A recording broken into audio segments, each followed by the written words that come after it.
The laws of the Imperial court are like a giant spider web stretched across the sky. Any unlucky small mosquito that blunders into it will be strangled to death. Yet when a fat, powerful eagle hurtles through, the web automatically tears itself apart to make way. In the mortal realm, a pauper who steals a basket of grain or a few chickens to fill an empty stomach faces shackles, branding, and exile to distant lands, or trades his entire youth for the misery of hard labor. That lowly individual, with no voice or standing, is dragged out as a sacrificial lamb to showcase the majesty of the law. Meanwhile, high up in the Vermilion Towers and Jade Pavilions, a high-ranking official who drains the national treasury dry and strips the sweat and tears from tens of thousands of honest citizens receives punishments that are as light as a feather. That superior may only face a few words of reprimand, the stripping of a few hollow titles, a forced bow of apology before the assembly of officials, or a period of house arrest within his own luxurious mansion. Then, once the winds have calmed and the waves have subsided, thanks to good reformation amidst silk and finery, wealth and glory return to his hands, as if nothing had ever happened. This bitter contrast easily leads the naive to believe that the king is being blinded, that the court is being subverted by a few wicked sycophants, or that justice is merely sleeping for a moment. This is a sweet illusion. The truth is far more brutal. There is no blindness or confusion here.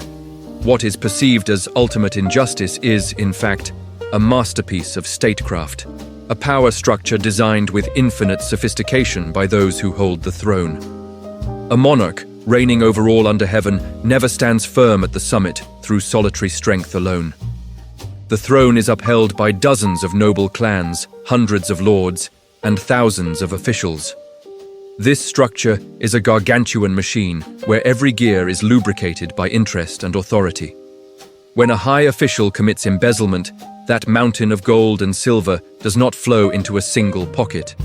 It transforms into precious gifts offered to the royal family, grain to feed a vast retinue of henchmen, and emoluments to buy the silence of co-conspirators. This murky wealth creates a tangled web of interests, binding countless powerful figures into the same boat of destiny. For this reason, the king rarely dares to strike a fatal blow against a high minister. To thoroughly punish a superior is to create a shockwave that threatens to collapse the entire dynasty. If a gardener pulls a rotten root from the earth, he will be horrified to realize that the root has tightly entwined itself around the life veins of the entire forest. A man pushed to the brink will drag every dark secret into the light. He will name those who took his money, the princes who sheltered him, and even the silent indulgences the king himself once granted. An ill-calculated strike against a high official can become the spark that incinerates the entire sanctity of the institution. To protect the integrity of the throne, compromise becomes the supreme moral logic. The embezzling official is allowed to keep his life and most of his fortune. In exchange, he must pledge continued absolute loyalty and, most importantly, keep his mouth shut. His public apology in the middle of the court is, in reality, nothing more than an elaborately staged play to soothe the fury of the populace. It is a symbolic ritual where the guilty party feigns repentance and the king plays the role of a stern, yet benevolent and wise monarch. When the curtain falls, the order of the ruling class remains perfectly intact. Furthermore, showing leniency to a criminal lord brings great benefits in terms of psychological manipulation. In the art of ruling, no tool controls people more effectively than gratitude coupled with fear. When a high minister knows full well he has committed a capital offense, but is forgiven with a light sentence, he understands to his very marrow that his life now belongs entirely to the king. The king does not throw him into a dark dungeon, but instead imprisons his mind with a debt of grace that cannot be refused. From an arrogant figure capable of threatening royal power, that official suddenly transforms into a submissive hound, ready to tear apart anyone who dares oppose the throne to atone for his sins. A perfectly clean court is actually an unpredictable threat to a ruler. If all officials were incorruptible and outspoken, they would have no weaknesses to be manipulated. They could easily unite to oppose the king's autocratic decisions. Conversely, an experienced king will tacitly allow his ministers to embezzle at a controllable level, turning them all into individuals with ambiguous criminal records. When every official hides a black ledger full of sins, the king holds the sword of absolute power. Punishment then becomes an invisible noose, loosened or tightened, solely based on the degree of obedience of each subordinate. If punishment is not used to penalize the powerful, then why does the court enact such draconian laws? The answer lies in the true objective of the law. It is a tool to manage the masses. For millions of impoverished people, those without privilege, without military force, and without access to court secrets, the law must appear as a cold, ruthless, and unforgiving iron axe. When a wretched peasant who steals a few chickens or a peck of rice is sentenced to years in prison, that sentence is not intended to compensate the loss of the owner. The value of poultry cannot compare to an entire human life, buried in darkness. That cruel punishment is a steel-clad message sent to the countless other commoners. It sows terror into the deepest recesses of the collective mind, forcing them to remember that any deviation from the court order will lead to irreversible destruction. The fierce punishment descending upon the poor is a brutal but necessary ritual to maintain the illusion of the state absolute power. It deceives the public into believing that the law is still operating perfectly. The audience of this tear-soaked play is the disenfranchised populace.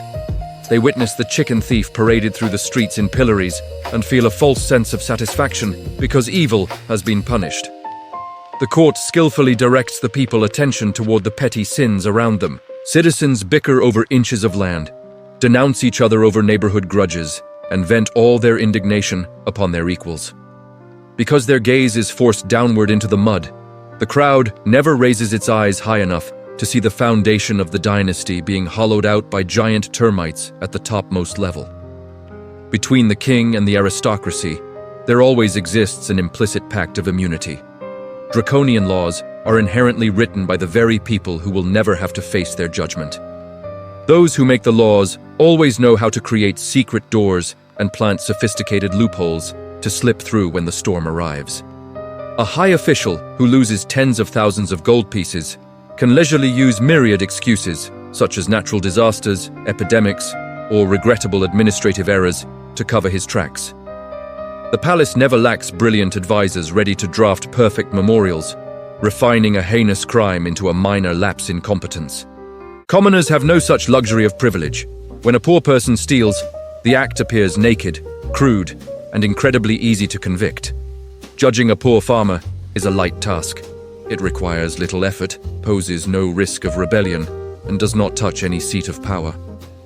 In contrast, to properly punish a lord, the court would encounter the silent resistance of the entire gargantuan network of interests behind him. The process of judgment would turn into a protracted negotiation full of bargaining, intimidation, and backroom deals. Faced with that choice, no seasoned ruler is foolish enough to dismantle the scaffolding supporting his throne just to chase a fleeting concept of fairness.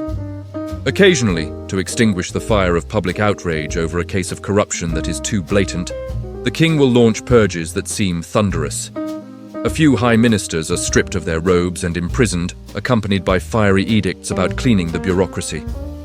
But if one looks through the veil, it becomes clear that those chosen as sacrificial offerings are usually just useless chess pieces, losers in internal power struggles, or those who foolishly broke the balance of interests within the aristocracy. Removing these individuals does not prove the law is fair. It is merely a reorganization of the power hierarchy. Even when a high official falls from grace and must enter prison, his place of exile is vastly different. The superior still maintains his dignity, surrounded by privileges and comforts far beyond the imagination of an ordinary citizen. One only needs to wait patiently for a long enough time for new events to blur the memory of the masses, and that minister will soon receive an act of clemency. The reasons for mercy are always diverse, such as old age and frailty, illness, or excellent reformation. An invisible door always opens at the right time to welcome those who were once pillars of the court back to glory. The cycle of power thus closes perfectly. The most terrifying aspect of this art of ruling does not lie in the manipulation by those above, but in the voluntary submission of those below. From one generation to the next, The masses are brainwashed into believing that the bias of the law is a natural law of the universe. They console themselves with pitiful logic that the powerful must bear great responsibilities, that a lord's contributions are enough to offset a small mistake, and that the affairs of the court are not something for commoners to complain about. By establishing two parallel measures of law, ancient rulers proved a cruel truth. Justice has never been a scale to measure good and evil. It is a sharpened weapon. The king uses it to protect the throne. The officials use it to maintain privilege, and only the masses below are the meat shields who must grit their teeth and endure the heartless strikes. Imposing light punishments on the nobility is a way to buy off the strong. Dropping catastrophic sentences on the commoners is a way to nail down the submissiveness of the weak. This combination creates a solid stability, where every cry of injustice is drowned in the darkness of absolute power. When witnessing those who steal an entire fortune only having to bow in apology and remain unscathed, while the poor lose a lifetime behind bars for a tiny gain, do you realize you are living in a play written thousands of years ago that has yet to lower its curtain?